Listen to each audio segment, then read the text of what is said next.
What's up, everyone? Welcome to Power Play with CJ. I want to focus in on Gustav Nyquist and a few other guys that are coming up through the ranks with Detroit. Most importantly, put the onus on Nyquist because he has been amazing this year for the Red Wings.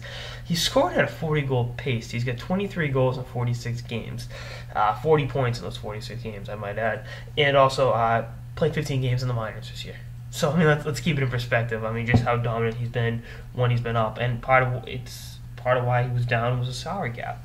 And you're looking at what he can do offensively, and you just marvel at it. As someone like me who watched him play at the University of Maine, I know I'm really not surprised he's being as successful as he's been offensively in the NHL because he was a big-time college scorer and just an electrifyingly fun player to watch. Having said that, you're looking at what Detroit's going through. I mean, Zetterberg's out for the foreseeable future. Datsuk's been banged up. And those guys aren't getting any younger. Neither is Daniel Alfredsson. They're a team that was old as it was going into the season. Then they go out and they sign Alfie, and it brings them up even more in age.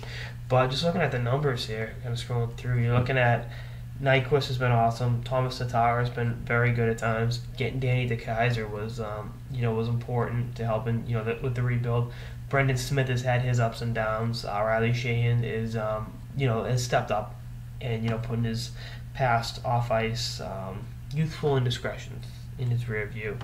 But it's a long road ahead for Detroit. Their team is not getting any younger, whatever you might think. And they were able to make some savvy moves. Again, not only signing the Kaiser, but even signing Brian Lashoff's an undrafted free agent. Are any of those guys going to be Norris Trophy winners? No, but can they help you? Can they help your team win consistently? Yeah. The unique on the team. And they've also made some unwise choices in terms of free agency, which is not like the Detroit Red Wings. I mean, Stephen Weiss, 4 points in 26 games, and he was your big time get. You rescued him from the Florida Panthers in so many ways, and he hasn't been producing.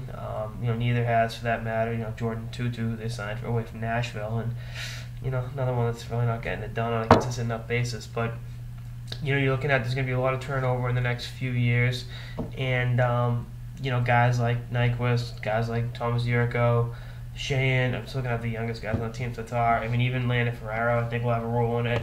And these 24, 25-year-olds are going to be the tip of the sword going forward, and they're going to need them to step their games up if Detroit is to remain irrelevant. I mean, they'll always be relevant. There's hockey town, but to have a consistently competitive team. And one thing that I think has hurt Detroit is they haven't had a high draft pick in 20 years. That's what making the playoffs every year does. And I don't see them making the playoffs this year. And I think, it's a proverbial, it'll get worse before it gets better.